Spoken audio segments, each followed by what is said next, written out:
Hey guys, how you doing? This is Matt Pyers again with Empire Construction Equipment. Just wanted to kind of go over like the real deal, what makes these machines jumpy and jerky. These Chinese mini excavators. Um, I'm with Empire Construction Equipment. We import machines directly and also resell auction machines. Typically go through those machines and such and get them as ready as they possibly can be for prime time and getting some work done. But I kind of wanted to just go over this issue. I've seen people address it in different ways on YouTube, but I think I can share a little bit more insight maybe as to what makes these machines so jumpy and jerky. So, you know, first off, let me say, some of the jumpiness and jerkiness is due to the weight of the machine, right? A light machine with a big hunk of steel hanging off the front, being that it's an excavator, it can definitely be pretty jerky. Smaller machines tend to be a little bit more bouncy than larger machines. Obviously, this backhoe is going to be significantly more stable than a 1.5 ton, 2 ton mini excavator, right? So there's something inherent about that already. But with that being said, some manufacturers do a good job and some don't do a good job in terms of making the geometry just right, high quality spool valves, stuff like that. So let me kind of just spin this phone around a little bit and kind of get a little bit more in detail what are some of the reasons what makes a machine jumpy versus a really smooth machine. So first things first, I know everybody, sees a lot of these machines at the auction. This happens to be a 2-cylinder machine. This machine is a machine that I import and spec out. Uh, you know, Broadly similar, where this machine has a 2-cylinder Rado gas engine as well, but totally different caliber in terms of spool valves and those kind of things. But let's just get into this a little bit. So in terms of pilot control machines, standard control we'll start with a regular console excavator. This is another model that I bring in, but totally not a comparison, in my opinion, to a lot of the auction console machines where you're acting directly on the spool valves themselves. So on a machine like this, you have the whole spool valve assembly in here. You have mechanical linkage that links this control to the spool valves, and you're moving those spool valves manually with metal linkage, and that's how that operates. Now, a pilot control machine similar to this machine here, it has hydraulic over hydraulic pilot fluid or pilot pressure fluids, usually somewhere in the ballpark of between 350 and maybe 500 psi at the max, that is pressing on the mechanical valve. So that fluid is pressing on the steel valve that moves up and down inside, inside the bore of the cylinder, right, for the spool valve, and it allows fluid to pass in one direction or the other direction through the spool valve assembly. Now, when you have a pilot control machine, the first thing to check, particularly if it's an auction machine, is going to be that pilot pressure and setting that appropriately. Setting it on the lower side is probably one of the first things that you can do to help smooth out your machine. Because if that pilot pressure is not set correctly, then it's just gonna it's gonna move that valve assembly in the spool valve much too fast, and it's going to be hard to control. And then very small movements is going to make a big impact on that spool valve, and the machine's going to probably bounce around. So first things first, I would probably set that on the lower end of the spectrum, maybe 350, or you can even experiment with a little lower than 350 psi if you wanted to. The lower the pressure, probably the slower it's going to react on the spool valve to make that spool valve move. So that's step one. Step one, adjust the pilot pressure. Once you're done adjusting the pilot pressure, the next thing that you can do, depending on the size of the machine, is adjust the overall hydraulic pressure of the machine. I've seen machines, up at 2,800 psi. I've seen machines as low as 2,000 psi. Depending on the weight of the machine, you might want to go on that lower end of that spectrum closer to 2000 psi. You can experiment with even lower if you really want to, but you know, you're probably going to be sacrificing some mechanical performance, you know, if you go below 2000 psi, in terms of breakout force and those kind of things. So step one, pilot relief valve, adjust that. And then step two would be to adjust the regular overall hydraulic fluid pressure. Now, once you've done those two things and you've established you're within good tolerance on both of those pressures, you know, and I wish I had a tailgate open here so maybe I could show you some of this stuff, but maybe in another video I can go a little bit more in depth and show you what these pressure relief valves look like. But I think a lot of other people have addressed that in different videos. But once you do those first two steps, now we got to determine why the machine is still bouncy, if it is in fact still bouncy at that point. And what it really comes down to is the quality, usually, is the quality of the spool valves themselves. So higher grade of spool valves is going to have better tolerances, where that polished spool valve rod goes up and down inside the bore of that specific valve assembly. Now, in some cases, on a, you know, I've seen this happen on many auction machine style models. There's some CFGs and AGTs, and I'm not calling them out. You know, it's a function of the valve is just not consistent as some other brands are. And you know, what you can do to remedy that issue is, you know, take the spool valve out and be careful. They do go, you know, each spool valve is, you know, should be put back into the same location if you end up taking this apart. But this is, you know, something that's going to take some time to do. And then, you know, you could bring it to have it polished, or if you have the capacity to do it yourself and polish it without damaging the spool valve itself, it's definitely something that you could possibly do, I guess. But, you know, you polish the valve, you could put it back in, and then you'll probably notice as you're taking it apart, if it's not a good quality valve, is when you're pushing down on that valve and you're moving it in and out, that you feel it catch a little bit. So it has like hard spots as it's traveling through its range of motion. If that is in fact the case, you know, that's probably going to be a good candidate to polish out that valve. Sometimes, well, I'd say most of the time, you could polish that valve and get it much smoother, the action to be much smoother. So that's a more invasive way to remedy that jerkiness, after you double check the pressures on the pilot circuit and the overall hydraulic system. Now, you know, I sell pilot control springs that you could put inside of a machine. You know, and you guys, if you've done any research, you've probably seen these before. Plenty of guys sell the kits. It's about $30. You put some pilot springs underneath there, and it slows down the action of the pilot. And yeah, it does work. It does help the situation quite a bit. It's a low cost solution to improve the overall functionality of the pilot machines, right?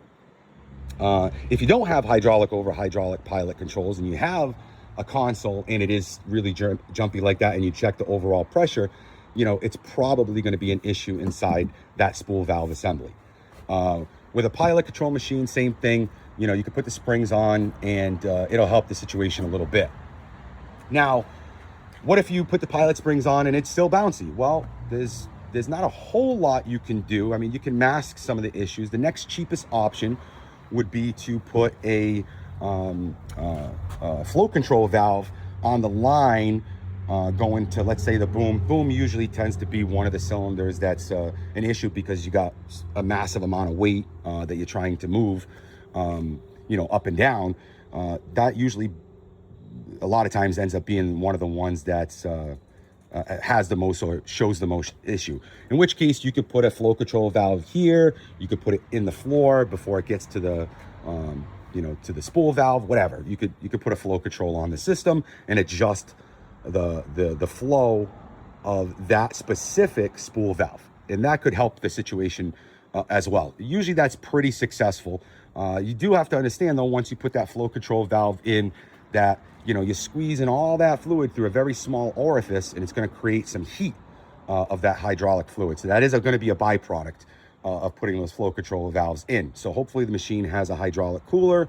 Ideally, you know, sometimes it heats up more than others depending on how much you have to squeeze off that pressure. So that could be a cheaper fix. You can probably get a flow control valve for somewhere around 50 bucks, various places or whatever. And I sell those as well too if you needed them. And you can check us out on my website, empireconstructionequipment.com. Sell parts, sell machines, imported machines directly, and, you know, also resell auction machines that have been gone through and issues addressed and stuff like that. So that's a cheaper way to get through that situation. Now, if you, you know, next up after that, you know, you could, you know, if you're still having an issue, it's probably, well, usually after you do the flow control valve and you do the springs, you usually can mitigate the issue pretty good, but you're going to have that byproduct of heat. But the other situation is, why is it so jumpy? And I could tell you one thing that I don't see people addressing a lot online is the difference in the booms, right? Particularly the inverted booms. So if you look at these two machines here, they both have inverted booms. So this one here is an XZ20R, more of an auction style machine, CFG industrial or AGT.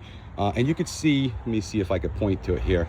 This piece of metal here is much bigger than this machine. Well, why? You know, maybe it doesn't look that much bigger, but it is, just because this machine's a little closer to me. But you can see the difference in the size of the piston. Look at the difference. This is a tiny bodied piston, and this one is probably close or getting close to twice as large in terms of length. And this makes a huge difference because as the hydraulic fluid is filling this cavity, you know, this one's going to fill up at a slower rate than that one, obviously, right? So, you know, cracking open the valve or the pilot valve and pushing on the spool valve and the fluid that goes through, this one's going to fill up more quickly, so it's going to react much more responsively than this one. And in my opinion, this is a poor design. This is not the way it should be. Every or almost every machine that I've seen with this size piston and an inverted boom like this, designed like this, you know, has this issue where this piston reacts way too fast. So you could do a lot of the things that I've already mentioned to try to mitigate that, but even still, sometimes it can be a little bit too fast. And you know, what can you do beyond, you know, kind of the cheaper options in order to fix that? Well, you could make new plates here and put a longer cylinder, but you're talking about a significant amount of work, right? You'd have to cut this plate off on both sides. You'd have to re-engineer this and put a longer piston in here, in which case it's gonna, you know, react more slowly to the pressure difference, right? Or to the fluid movement inside the cylinder. So that's a solution for this problem, but that's pretty elaborate, you know. A lot of the other solutions I told you, those are going to be the cheaper options. Those are probably the options I would try first. But you know, that's why not all of these machines are created equal. You know, this is a poor engineering choice. This is a very good engineering choice. This is done correctly, in my opinion. This boom is super smooth, and it's because that cylinder in the back is sized appropriately for you know, the amount of fluid going to it. So those are kind of the big differences. You know, obviously, you know, in terms of jumpiness, that's going to make a huge difference. And the spool valve, the quality of the spool valves, and you know, and the quality of the pilot controls as well. But generally, you don't see those being too problematic. It's more likely it's the spool valve that's a bit sticky, and you know, if you could polish those out, you know, definitely going to take some time. You're going to have to take apart that whole spool valve assembly. I've done it many times on some of the auction machines in order to get them reasonably smooth. But those are probably the two biggest issues after the two first steps, where you set the pilot pressure and you set the overall pressure. If you've set those two pressures and you're still having that problem, you either got a spool valve problem where the spool valve is sticking in the bore, or you have probably an inverted boom here, and this cylinder is just way too small for the size of the boom, or in this case being an inverted boom. I see this to be very problematic between these two machines. So on this machine here, I'm gonna sell this machine. I haven't gone through this machine yet, but this piston here is probably gonna get a flow control valve put on it, and possibly on the slowing motor too. And it's also gonna get springs on it, and in just about every auction machine that I sell gets that spring kit, whether it be the lighter duty springs or the heavier. I have two different options depending what's going to be needed, but those are the more inexpensive routes to solve the jumpiness problem. And then the last cheaper option would be that flow control valve, and it definitely works. But just in terms of overall quality between the two machines, one that's imported directly, and you got dealer support, and you're going to get the 1-year warranty on parts, which I know is not crazy valuable, right? But there is something to be said. These machines, they just come, well, if you order them correctly, they're going to come much better quality, and I'm not saying I'm the only game in town either. Like, my machines are better than anybody else's. Anybody can spec out a machine like this. I try to be reasonable and try to sell it at a reasonable markup price, where it makes sense, where you wouldn't want to import it in directly yourself. And I'll probably make another video about importing machines directly, and the advantages and disadvantages of doing that. Yeah, so stay tuned for probably a follow-up video to this one where you can see the differences. But if you're looking for a 2-cylinder premium gas machine that doesn't break the bank, that has expanded tracks and a boatload of high quality features, I think you should check out our website, empireconstructionequipment.com. Give me a buzz, and we could talk about this machine. But this is an ultra premium 2-cylinder machine that I think is probably better than a lot of the diesel machines that you'll see at the auction, for sure. And if you give it a chance, I think you'd really like this machine if you came down and took a peek at it and ran this machine. But yeah, visit our website, empireconstructionequipment.com. Send me an email. You can get my contact information from the website. And I hope to talk to you guys soon. And if you guys have any questions about what I'm talking about, or maybe you have more knowledge than me about why some of these machines are jerky, put a comment down below, and hope to have a good conversation. And I think this boom design is probably a new issue that I haven't seen really addressed. So I'm curious to hear what you guys have to say, and if that makes sense, or maybe I got to explain it a little bit better so you guys understand what I'm saying.